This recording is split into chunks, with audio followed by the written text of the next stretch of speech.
अस्सलाम वालेकुम वरहमतुल्लाहि वबरकातुहू। मोअज़्ज़िज़ हाज़रीन इकराम, बुजुर्गान कौम और मिल्लत, मेरी इज़्ज़तदार माँ और बहनों, बिलवा के मेरे बयूर नौजवान साथियों, बिहार प्रदेश के मजलिस इत्तेहादुल मुस्लिमीन के सदर अध्यक्ष रुकन असम्बली जनाब अख्तरुल ईमान साहब, साबिक़ा रुकन असम्बली जनाब तौसीफ आलम साहब, जनाब वारिस पठान साहब, जनाब आदिल हुसैन साहब, जनाब माजिद हुसैन साहब रुकन असम्बली हैदराबाद, मेरे तमाम मजलिस से रुफ़क़ा, आप तमाम का शुक्रगुजार हूँ कि आपने आज के मजलिस के इस इंसाफ के कारवान में बेलवा में यहाँ पर जो नुक्कड़ सभा हो रही है उसमें आप शिरकत कर रहे हैं। आपसे एक गुजारिश करना है कि आने वाले असम्बली और विधानसभा के इंतखाबात में मेरी आपसे गुजारिश है कि दोबारा आप यहाँ से मजलिस इत्तेहादुल मुस्लिमीन के उम्मीदवार को कामयाब और कामरान करिए।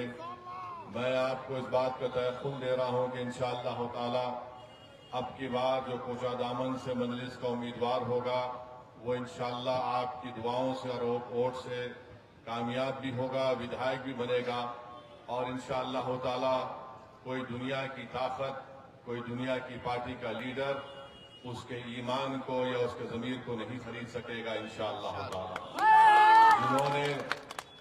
जिन्होंने यहाँ से हमारे विधायक को खरीदा, उन बेईमानों ने अपने ईमान का सौदा किया। मुझे यकीन है कि अल्लाह सुब्हानहू व तआला खुद उनका हिसाब और किताब करेगा, क्योंकि जिन्होंने धोखा सीमांचल की जनता को दिया, उन गरीबों को दिया जो एक उम्मीद लगा कर बैठे थे कि वो सीमांचल की इंसाफ की लड़ाई लड़ेंगे, मगर आप जानते हैं कि इन 4 विधायकों को क्यों खरीदा गया। इसलिए खरीदा गया कि वो नहीं चाहते थे कि सीमांचल की सरजमीन से आपकी एक लीडरशिप पैदा हो जाए, आपका नेता बन जाए।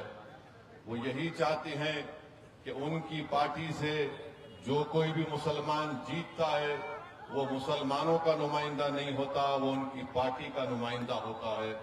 मजलिस ये कहती है कि जो नुमाइंदा हमारा जीतता है वो हमारी कौम की आवाज बनकर असेंबली और पार्लियामेंट में गूंजता है।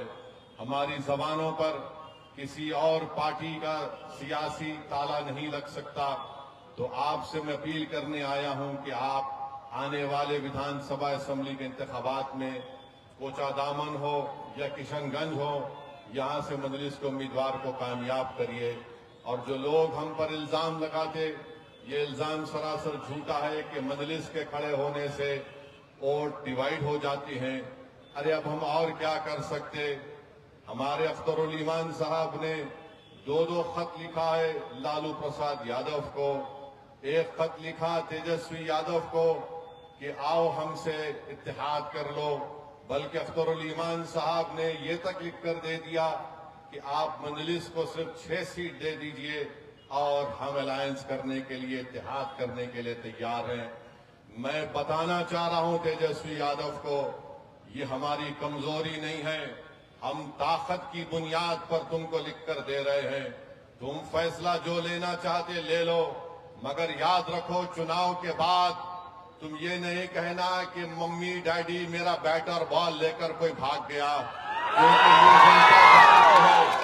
क्योंकि ये जनता जानती है कि जिन्होंने हमको धोखा दिया उसको हम जवाब देना जानते हैं सियासी तौर पर। इससे ज्यादा हम कुछ नहीं कर सकते।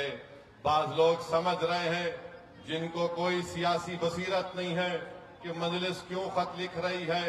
अरे मेरे दोस्त, सियासत में हर उस चीज को इस्तेमाल करना पड़ता है ताकि लोग बाद में ये उंगली ना उठाए। अरे हम आज तुमको लिख कर दे दिए कि 6 सीट दे दो, अगर तुमको इख्तिदार या सत्ता मिलती है तो अख्तरुल ईमान या तौसीफ आलम को या फिर हमारे यहाँ पर जितने नुमाइंदे कामयाब होंगे उनको कोई मंत्री की जरूरत नहीं है।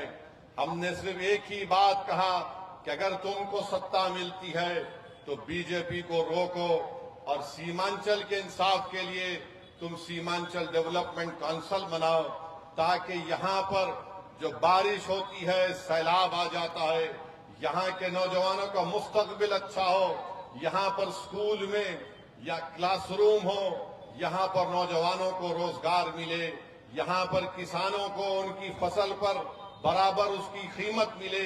ये तमाम चीजें अख्तरुल ईमान ने लिख कर दे दी है। अब वो जाने और उनका मुस्तकबिल जाने, इससे ज्यादा हम कुछ नहीं कर सकते। मगर याद रख लो इस बात को कि असदुद्दीन ओवैसी 2015 में सीमांचल को आया था। मैंने उस वक्त भी कहा और आज भी कह रहा हूं कि अल्लाह जब तक मुझे जिंदा रखेगा मैं इंशाअल्लाह ताला सीमांचल को आता रहूंगा। जो लोग एक और इल्जाम लगाते, अरे तुम अगर जीत गए तो तुम मंत्री नहीं बनोगे। अरे हमको मंत्री और संतरी से मतलब नहीं है। हम सीमांचल के गरीब आवाम के खादिम हैं, उनके नौकर हैं। उससे बड़ा एजाज हमको और कुछ नहीं मिल सकता। जिनको संतरी बनना है, मंत्री बनना है, मुख्यमंत्री बनना है, हमको उससे मतलब नहीं। हमको इससे ही मतलब है कि तुम्हारी लीडरशिप बने, तुम नेता बनो, तुम्हारे मुकद्दर के फैसले तुम करोगे। अब तक होता ही आया है 50-60 साल के अरसे में सीमांचल के गरीबों का फैसला कोई पटना में बैठने वाला जालिम करता था। अब जालिम से कह रहे कि तू फैसला नहीं करेगा। अब जो भी फैसला होगा सियासी सीमांचल की सरजमीन पर सीमांचल की आवाम करेगी इंशाअल्लाह ताला। मेरे अजीज दोस्तों और बुजुर्गों, हम बीजेपी को रोकना चाहते हैं। बीजेपी से नुकसान क्या राजद के यादव नेताओं को होता है? क्या बीजेपी से नुकसान किसी कांग्रेस के नेता को होता है? क्या बीजेपी से नुकसान किसी जेडीयू के नेता को होता है? अरे किसके घर पर बुलडोजर चलता है? किसके मदरसे को ताले लगाए जाते हैं? किसके नौजवानों को बांग्लादेशी कहकर जेल में डाला जाता है या जुल्म किया जाता है? अरे पिछले 11 साल से जो जुल्म का सामना हम सीना तान कर अगर कर रहे हैं तो बीजेपी से हम कर रहे हैं। अरे तुम्हारे घरों पर कुछ नहीं होता, तुम्हारे घर पर आंच भी नहीं आती, हमारे घर बर्बाद और उसको बर्बाद कर दिया जाता है। तो मेरे अजीज दोस्तों और बुजुर्गों, मेरी आपसे गुजारिश है कि आप अख्तरुल ईमान साहब की क़ियादत को मजबूत करिए। असदुद्दीन ओवैसी को मजबूत नहीं करना है, आपको अपनी पार्टी को मजबूत करना है। आपको सीमांचल की एक आवाज को बिहार की विधानसभा में दोबारा भिजाना है। जो लोग आवाम की मोहब्बत को नहीं समझ सके, जो विधायक तो बन गए मगर गरीबों की मोहब्बत को नहीं जान सके, मेरे अजीज दोस्तों और बुजुर्गों, वो आपकी मोहब्बत के हकदार नहीं है। मजलिस जिस किसी को उम्मीदवार बनाएगी, हम आपसे अपील करने आए हैं कि आप अपनी पार्टी का साथ दीजिए। हमको अपनी लीडरशिप को बनाना है। और जो लोग हम पर उंगलियां उठाते कि बिहार में अगर मुसलमानों की लीडरशिप बनेगी तो फुला हो जाएगा, नुकसान हो जाएगा। अरे बिहार की सियासत की तल्ख हकीकत ये है कि राजपूत है तो उसका नेता है, भूमियार है तो उसका नेता है, कुशवाहा कुर्मी है तो उसका नेता है, यादव है तो उसका नेता है, पासवान है तो उसका नेता है, मांझी है तो उसका नेता है। अगर किसी का नेता नहीं है तो 19% मुसलमानों का नेता नहीं है। मुझे बोलने दीजिए, इसकी जिम्मेदारी किसी हद तक हम पर भी आयद होती है। आज हम आपसे कहने आए हैं कि नेता आपको बनना है, ओवैसी को बनना नहीं है। लीडर आपको बनना है ताकि आप अपने मुकद्दर के फैसले करेंगे। ये मजलिस आपसे बोलने के लिए आई है। ये हमको पिछले 25-30 साल से एक अफीम दे देकर हमको बेहोश कर दिया गया, हमको खामोश कर दिया गया कि नहीं बीजेपी को हराना है।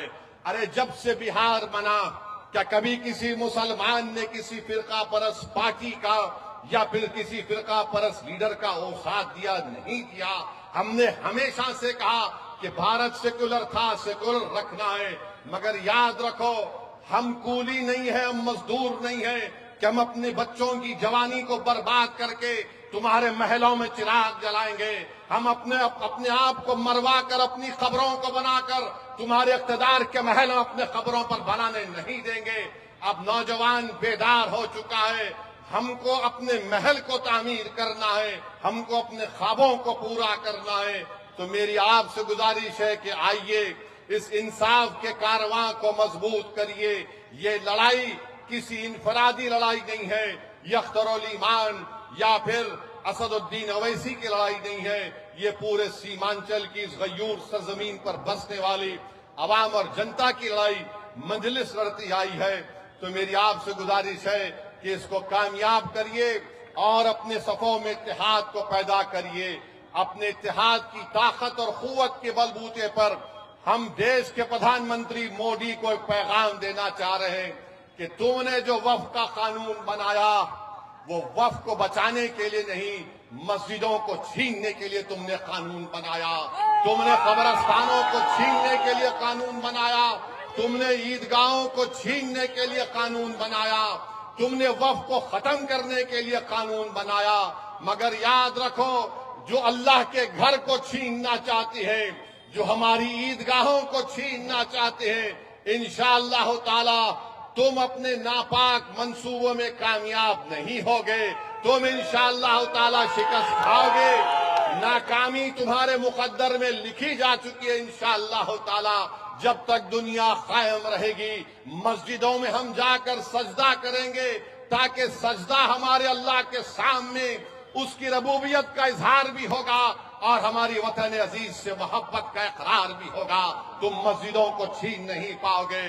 कब्रिस्तानों में हमारे बुजुर्ग सीना तान कर सो रहे हैं। सुन लो भाजपा RSS वालों, वो ये बता रहे हैं कि हम वतन से मोहब्बत करते हैं और जब इस दुनिया से चले गए तो इसी सरजमीन में जाकर आराम कर रहे हैं। हम बताना चाह रहे हैं उन तमाम लोगों को, ये वक्फ इसका मालिक अल्लाह है, इसका मालिक कोई भाजपा RSS या JDU का नेता नहीं हो सकता। जो चीज अल्लाह की है, अल्लाह उसकी हिफाजत करेगा और अल्लाह के बंदे उसकी हिफाजत के लिए आगे बढ़कर उसकी हिफाजत करते रहेंगे। मजलिस का साथ दीजिए, आपकी आवाज को मजबूत करिए। बहुत बहुत शुक्रिया।